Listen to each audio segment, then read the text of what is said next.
So Leute, über die letzten 2 Wochen haben wir viel spekuliert auf diesem Kanal, viel recherchiert rund um das Thema MiCA und MiFiD und heute habe ich tatsächlich mal einen Experten zu Gast. Tatsächlich mit mir sitzend Erald, der CEO von OKX Europe. Thank you so much that you're here with me today. Thank you for having me. Thank you for taking the time. So let's jump right into the interview. MiCA, the transition period ends within like 2 weeks. What do you think will actually happen on the 1st of July? So just to quickly recap, right? I know that a lot of your audience, they already know about the transition period that is coming to an end now. What will happen on the 1st of July is that there's no more transition, right? Basically, that MiCA becomes effective into law in all the European countries as of that date. That means also that exchanges that so far have not yet obtained the MiCA license, they are illegal, right? What does that mean, being illegal? It can mean a lot of things. It depends basically on the country where you are living in and where you are present. Because under our European platform, each country has their own specific rules and regulations. What we've seen so far is the French regulator has already come with a very strong and hard stance and a warning against unregulated crypto exchanges in France.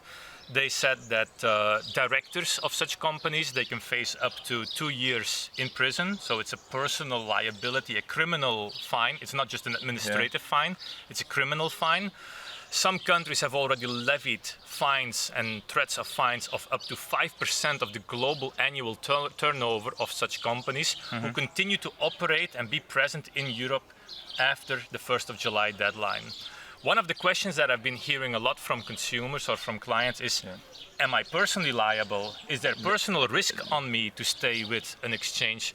On that answer, I think there is no personal liability or criminal threat to you, but there is something that I do want to call for caution is, if you leave your funds on an unregulated exchange with no MiCA license, your funds is at risk. You're not personally at risk, but your funds is at risk. How and why? Let me give this with 2 examples that I want to point out. 2 weeks ago, or I think it was 3 weeks ago, that there was like a small to medium exchange in the Netherlands called Knacken, not Kraken, but Knacken, who went offline, right?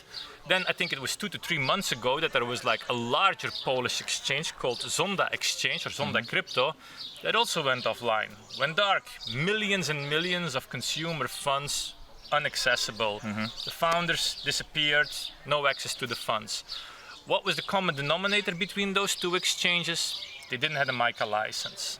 So by leaving your funds in an unregulated crypto exchange, you put your assets at risk. When we, with OKX, when we went for the famous MiCA license, there were extreme checks on myself, on my team, personal checks, background checks on where I've been working. Have I ever been involved in any criminal activity? Do I have a blank police record? All those things were checked. Do we have the right checks and controls in place? So the regulator takes it very serious to ensure their main task of a regulator is consumer protection, to protect the wealth and the assets of their consumers in the European countries. So they take that job very serious. By not having that MiCA license, those checks are not available. The team that is behind your exchange has not been vetted, or those legitimate players, or they just want to have like, you know, a hit and run and take the money away once they decided or when they found out they're not going to get their MiCA license. So you're personally not liable, but your funds are at risk. So what about, let me ask you a question real quick. Like when you say your funds are at risk, what about like funds on OKX then? Are they somehow insured or? Like... There is no insurance. The thing is what happens with European banks, the European banks, they guarantee a deposit guarantee. Assets of up to 100,000 euro on your bank account or secured in case the bank goes bust, right? So that kind of insurance doesn't exist, but what does exist is we need to do our custody, our fiat custody, also with banking partners. So the fiat custody that users have with us we hold that not on our own account, we hold that with credit institutions in the European Union. So there the asset, the bank, 100,000 euro protection also applies. Okay. On crypto assets, that rule does not apply, but we are held at the highest standards for our hot, our cold wallet. Also OKX, we have been boasting already for, I think it's well over 40 months, our reserve, our transparency on our reserves, that every month we publish and we make available all the consumer reserves that we have. They're always over 100% guaranteed. So in that sense, you know, like we're quite transparent in that sense. And also we comply with the highest standards in terms of security, cyber security, custody. So in that sense, there is like a quite good trust and protection of assets of our consumers. I got you. So with MiCA it's the one thing, right? You need a MiCA license in order to like offer spot, for example, spot trading, buy and sell. And then there's futures, right? There's the MiFiD regulation. You've also obtained the MiFiD regulation most recently, We also right? have the MiFiD license. So MiCA, that stands for Markets in Crypto Assets. MiFiD stands for Markets in Financial Instruments, derivative. Directive, not derivative, directive.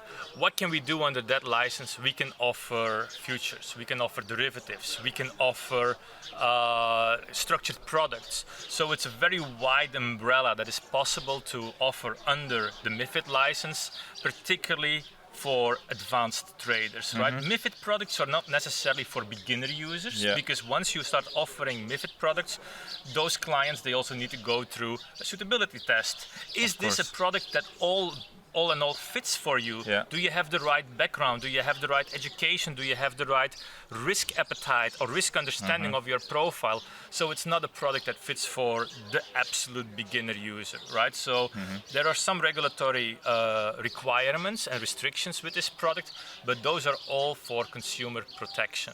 So now that we have this product, we're able to offer those X-perps. We recently, since the last 2 months, we have our crypto perps.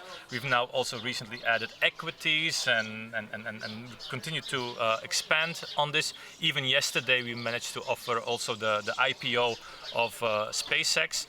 So a lot of really cool trading products that we'll now are able to offer under the MiFiD license. Yeah, that's definitely interesting. Also for like our community, we are mainly, I would say, traders who are really looking for an alternative to trade on a regulated exchange in a regulated environment.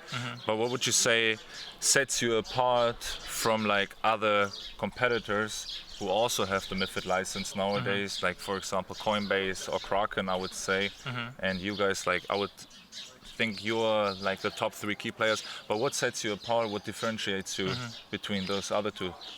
So for us, it's the whole suite of products and services that we have available, right? The thing is, OKX, we are just recently entering in the European market. We've been there for arguably 4 years. The first 3 years, it was very much focused on building the foundation, right? We want to make sure that we have the right financial licenses in place, which there are now 3. We have a MiCA license, we have a PI license, a payment infrastructure license, and we also have now this, you know, famous and very important MiFiD license. So that foundation has been built. Now also together with support of our global group, we're now going to go in Europe as our #1 priority, really aggressive on growth. Growth. So Europe is for us now our key market.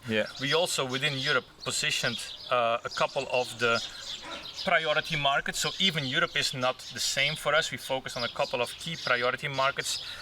For instance, France, Netherlands, Germany, Poland, those are for us the key markets. Why? We see an incredible interest in crypto there, a very well-established ecosystem with influencers, with people who bring financial literacy to the community. So these are the things that we really welcome and that we really also need to help them bring our product scope and our understanding of all the features that OKX has to the local markets. So in that sense, we are really now new in Europe. Our brand is not yet that recognized as some of the other competitors that you earlier mentioned, who have already like a very long and established footprint in Europe. We're now also partnering with Manchester City, with McLaren. The reason why we are here in Barcelona this weekend to go and enjoy the Formula One race and support Lando. 100%, yeah. Exactly, Cheering for Lando this weekend. And for the McLaren team. To make sure that our brand gets more and more recognized in Europe. Yeah. So yeah, that's where we are at the moment. Okay, nice. So you've built the foundation. Now it's just like pushing the product out to the consumers. Correct. And is there a bigger vision behind OKX? Would you say? Like, do you have like other plans? What you're looking forward to? Absolutely. So I think over time there will be a convergence happening between the traditional finance industry, the banks, and the crypto players. Because ultimately, people, individuals, you, the viewers, they only in their life will ever face three financial needs.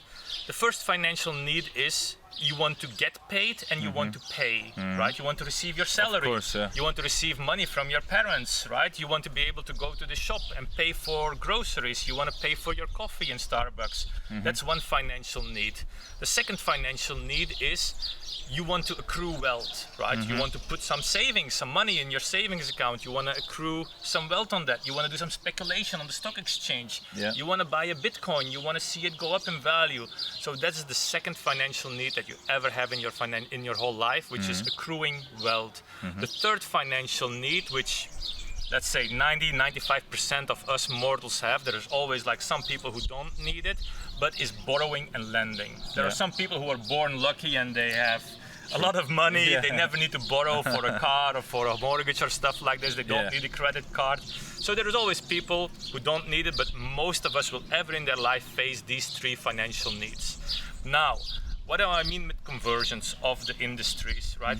Banks are perfectly, and historically they have been leading into catering services to those three financial needs. To pay, you can pay your gas bills, your utility bills, you have a card with your bank, you can put some money in there. So a bank already caters to this. So far with crypto, the financial needs that we have been able to solve for were the first two. You can pay, crypto payments. Everybody now has the crypto card. OKX has the best crypto card in Europe right now. Definitely. I've checked the conditions and so on. It's very competitive. It's sweet. It's sweet. If you haven't checked it, check it. It's a very sweet card.